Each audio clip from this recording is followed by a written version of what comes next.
Hey, how's it going? This is going to be a video where I talk about the patch notes for the Escape from the Underworld patch that just came out on April 6th. If you haven't checked out some of my other videos, you can subscribe and see some of my other. I have some videos talking about some interesting builds for gods. I have some troll builds up there as well. I also have a video I just put up talking about a tier list for the current meta and after this patch, so you can check that out as well.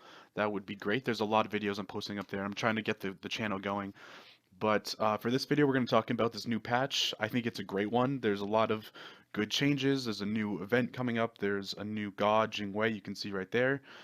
She is kind of strange. She like seems really cool after seeing they do a video every patch talking about the notes, and they showed some of her gameplay, and she is very interesting. Like, I don't know how she's going to be.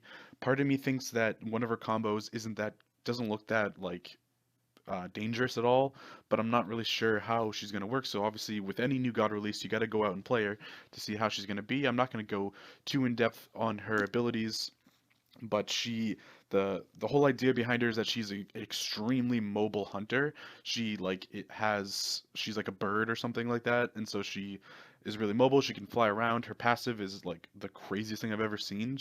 Whenever she leaves the fountain, she can fly up in the air for like 5 seconds, and it's almost like an Athena ult. Like, she can just go right to lane after she gets out of the fountain. So that's kind of a ridiculous passive. The rest of her abilities are all like revolving around her flying and being a bird, and she has like crit built into her second ability. So and then she has this weird combo, which is, I think the one is like a little AoE that knocks up enemy gods, and she can also get knocked up into it if she like jumps into it, and then she can combo that with her three, which is like a little dash, so she like gets blown up in the air by the one, and then can like continue to dash in the air, so it's like a good escape ability. And then her four is another thing where she like flies up in the air and then does like an air strike of damage, and then can land down wherever she wants.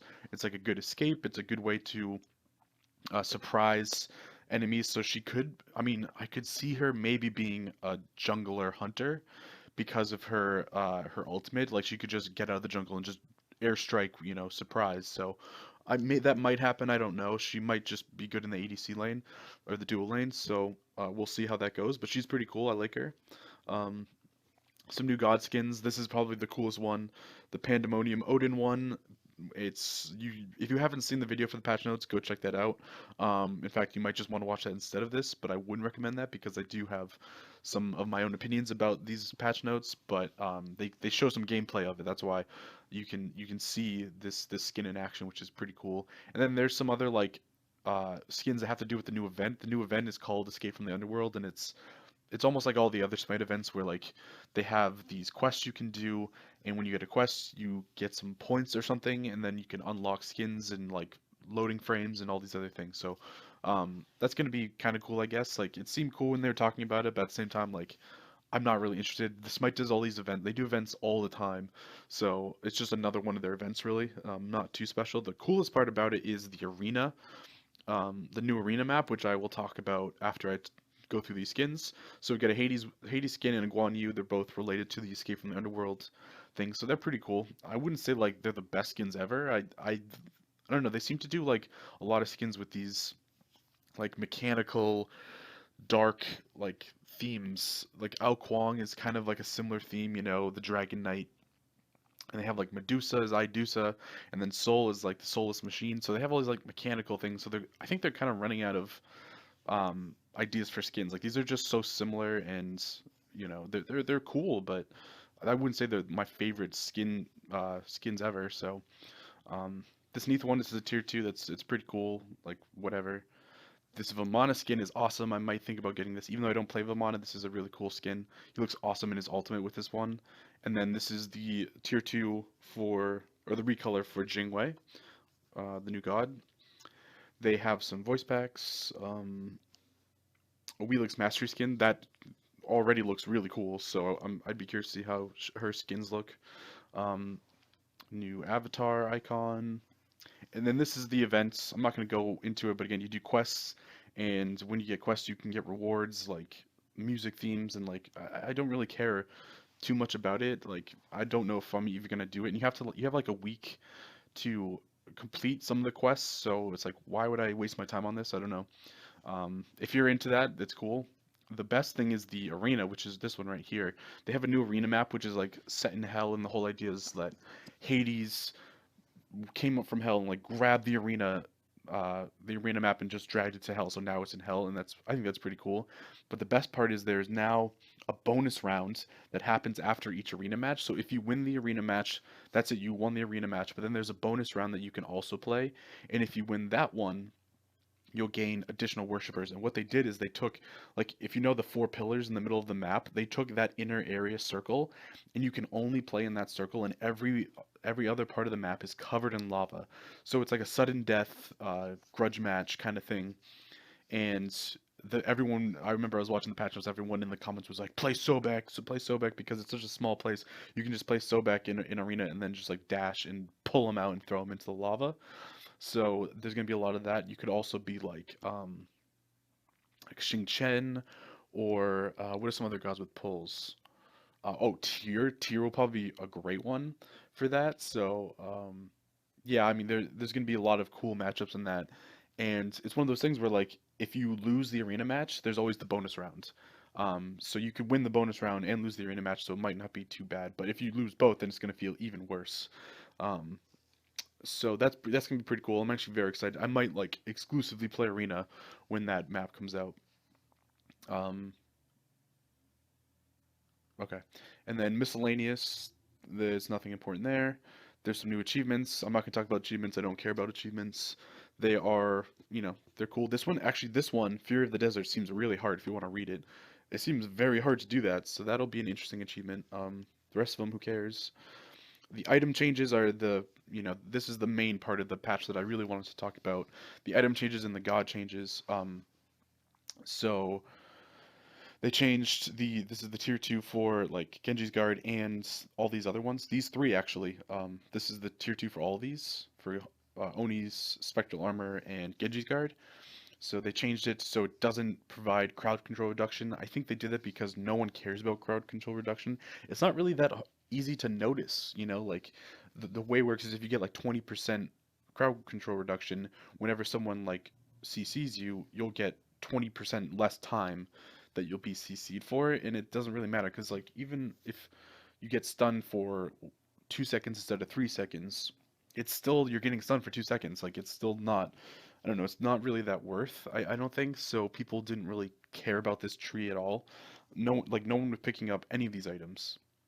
Like these three items are probably the least used um, in the game right now, so Smite definitely was like, we need to fix this. Um, so they changed Genji's guard, which I actually thought was kind of had a cool passive.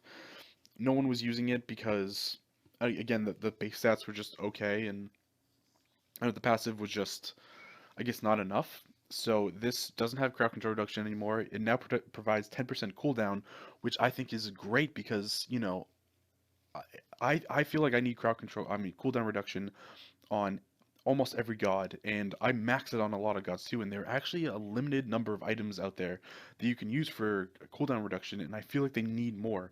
Like especially for like a mage, you can buy Chronos Pendant, but then that also means you have to buy Breastplate of Valor, which I don't want. I want to buy more power. And so this doesn't really help a mage really, because this isn't a power item.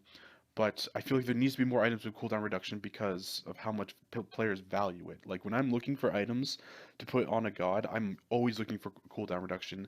That's why Breastplate of Valor is so like valued. Everyone uses it, and it doesn't matter. Like they nerf it and they increase the cost of it by like a bunch, they increase it by 200 gold or something. It doesn't even matter. They could put 500 more gold and people would still buy it because they really, really want that cooldown reduction. It's super important. So I think Hi-Rez should try to focus on that a little bit more. Maybe get some more like power items that have cooldown reduction. I think they should try to think that over um, because the selection right now is not great, to be honest. Um, but the new passive of this says that when you take magical damage from abilities, your cooldowns are reduced by 2 seconds. So this is similar to um, Spear of Desolation, except it's when you take damage. Um, this can only occur every 30 seconds, and if there are no skills on cooldown, it will not trigger. So they were talking about on the patch notes Guan Yu and how this is just going to make Guan Yu even more stupid, um, because he already has an ability, his dash, that will lower his cooldowns, so that makes his cooldowns even better. And then now, whenever he takes magical damage, he can heal twice as much. So he can heal, get take damage, and then heal again, like without cooldown. So Guan Yu is going to be even more powerful with this item if he picks it up, which is kind of weird. So I think that's an okay change. They reduced the cost as well, so it's a little bit more um, valuable. But we'll see how it works. I mean, the cooldown reduction is really, if you put cooldown reduction on an item, more people are going to use it. Like it's almost guaranteed. Oni Hunter's Garb now, instead of being out of combat focused, it will regenerate every 10 seconds. I'm trying to think of what the passive is. It's when you're out of combat, you gain like stacks of magical protections, I think, and every 10 seconds it regenerates. So now it doesn't matter if you're in or out combat. So I think this will be a lot better item because of that. The out of combat thing is tough because that means if you're out of combat, it means you are not using any abilities, you're not using basic attacks, you're not getting hit by anything. You have to just be there, and no one was really doing that. There wasn't enough time to get the stacks up, so it wasn't being used. Spectral armor has a very very interesting new passive. The passive is when you activate a relic, you gain ghost walking for 4 seconds and can move through enemy players and enemy deployables. So we have to kind of break this down and think about what this means. So when you use a relic, you will basically go be like Osiris form. Although I don't think Osiris can go through structures when he's in his passive, like ultimate passive mode. But this means that when you use a relic, you can walk through like Odin Wall, the Odin Ring, Thor Wall, Emir Wall, on her pillar. You can walk through all these things. You cannot walk through like regular walls on the map, but you can also walk through players. So this could be interesting. Um, it's in a weird spot because I feel like the gods who would value most from it are kind of like the squishier gods. Like if you're a tanky god, like who cares? I'm not gonna try to get out. Like it doesn't really matter. So maybe warriors will use this. Um, but if you think about it, you have to use your relics in the right way. So this passive is really good for if you're taking a lot of damage, then that means it would be a great combo with like Aegis or Beads. But other than that, I mean maybe Shell, but other than that, there aren't many other relics that you can kind of combo this with. Like you wouldn't want to like combo with Sunder, that you want this to be a defensive passive. So I'm interested to see how this works. I don't know if anyone's going to use it. Maybe they might start using it right away because they want to try out the passive, and then it might fall off. I'm not sure, but we'll see. Uh, this is the tier 2. They've been buffing this tree a lot recently. They reduced the costs of the tier 2 for the whatever the emerald tree. Reduced it by 130 golds, and then they reduced the cost by 100 for Stone of Gaia, so that's, small buff, I guess. Soulstone, they just buffed the magical power on it. People weren't picking this up. It's kind of more of a risky. It's almost like a counterpart to Doom Orb in a way, because Doom Orb is more of like a risky option compared to Warlock Sash or Book of Thoth, and Soulstone is like the riskier version of, and compared to getting like Vampiric Shroud. So they buffed the magical power. They upped it to 60. Um, so that's pretty good. I don't know if anyone's going to use it, but we'll see. Shifter Shield, they reduced the cost by 300. This is actually a little underrated item. I still wouldn't get it. I mean, on most builds because there's way better options out there. But it is a pretty good item. It has some good base stats. So that's a good little buff, I guess. Agni, they buffed his base attack speed. This is to help him get his meteors quicker, or whatever they're called, his little boulders of fire boulders. So now that he has more attack speed, that means that he can get those boulders a little bit quicker.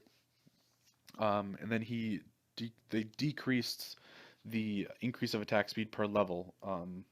So this is gonna just help him a little bit more early game, it seems. But kind of a small buff, not that huge. Um, Apollo, they buffed him for some reason. He was sitting comfortably in A tier. People weren't really playing him, and I think that Hi-Rez really thought Apollo should be one of the higher gods. They liked, I think they liked when like pro players were playing him, and people weren't ranked, so they didn't like that he was falling out, so they're just trying to help him out. But I don't think they needed to. He's still pretty good. There's no real reason to buff him. But the mana cost for his one got reduced, which I think is good. His one did cost quite a bit, and then the cooldown also got reduced. So that's interesting. Um, this will definitely help him out. Well, the cooldown will help him out a lot early game, so that's good. And the mana cost seems like it's going to help him more late game. So that got changed, and then they also changed the mana cost of the ultimate per second from 10 plus 60 per second to 10 to 40 plus 40 per second. So that means you can ult longer without having to use up all your mana. So that's good. Bakasura, they give him a pretty big buff, I think. So you used to have to like attack minions in the jungle camp before you could swallow them. So like the boar, you'd have to attack it a couple times and then you could eat them. But now you can just eat a boar without having to decrease the health of it at all. So you can now do that with boars. You can do that with the mid harpies. You cannot do that for the big monsters in the mana camps. You still have to like get that to a threshold. So kind of a weird. You would think that they would just do that all around for all jungle camps, but they didn't do it for buffs, and that also means, of course, you can't eat the gold fury and the fire giant, of course. Um, so that's good. I think it might buff, put him up a little bit better, but um, I don't know. I just don't think people will ever use Bakasura, at least not in the near future. I don't think. Chunga, they buffed one of her abilities. I don't even know what this ability is, but the healing got increased and they increased the damage. It's a good buff. The damage I think helps her a lot, but she's still I think going to be not very good in the solo lane, which is really the only place she can go. And even then, she just struggles so much against those tanky warriors. So I don't think this is gonna do much for her, but I do think the damage is helpful. Um, they fixed something with Chiron. Hell, buffed, yeah, they buffed her like support abilities. So um, I think this is just one ability. So the hinder strips protections. I'm pretty sure that's the dark stance, and then the cleanse is the light stance, and that cleanses all CC abilities from any allied gods. And so the immunity lasts for just a little bit longer now, and the slow is increased for hinder by uh, they increase it by like 5 for every rank. So that's a pretty good change, not too big. Odin, this is a huge nerf, and it's something that I was talking about like forever because his cooldown for his ultimate was 60 seconds, which is so short. And if you think about it, if you get max cooldown, that means he can use his ult like all the time, and it was actually really annoying. Like I remember I'd be playing and I'd be like, didn't Odin just use his ult? Oh, that's right. He can use it every 30 seconds because the cooldown is so low. I didn't understand why it was that low. I think because they wanted people to play Odin, but now that his cooldown is up to 75 seconds, that's I think a little bit more reasonable. So he's going to be able to use it a bit less, which is good. Scylla, they buff Scylla. Why? Why? Why? Why? There's no need. No need to buff Scylla, but they did it anyways. They gave her, I think this is a huge buff. They increased the magical scaling of her Sikkim ability to be even more late game, so her root is going to be super dangerous late game. And then the Crush, look at the increases on the Crush. They increased the damage by like 15 to 20 per level. Um, And so this ability is going to be doing so much more late game, and it already did like a lot of damage. So she's going to be really dangerous. We'll see if people use her, but I think that's a good buff. I don't know why it's unnecessary, but it's still good. Um, Soul, they fixed some issue with her too, whatever. And then this is my favorite part of the entire patch. This is one of my favorite gods, Sylvanas. He fell out. He had some like pretty serious nerfs. I mean, particularly the biggest nerf, which is a long time ago, was that he couldn't.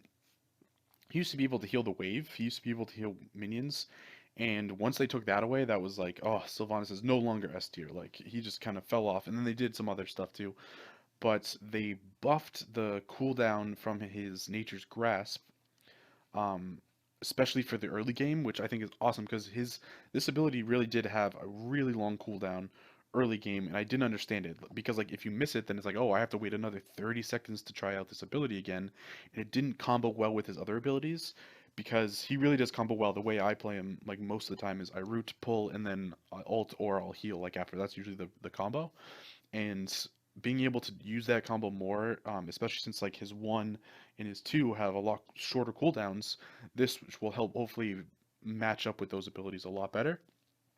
And then they changed the mana cost to be better late game. You can see the mana cost of it, instead of going up each level, it goes down, which means late game he's going to be using this pull even more than the early game, like a whole lot more. So, um, well, the mana cost of it will be better. So that's going to be really really good. And I think it'll just help him with the mana the mana management throughout the game. So that'll be really really helpful. I'm interested to see if this will help him be a little bit better. I think this is a good buff. I'm glad they did it. So we'll see if he gets a little bit more play. And that's it. That's the patch. I think it's a pretty good patch. The new event is kind of cool. The new god I think is going to be interesting. We'll see how that works out. But again, if you would like to see some more videos, I definitely have a whole lot up there. So definitely check it out. Let me know what you think, and thank you very much for watching. Bye bye.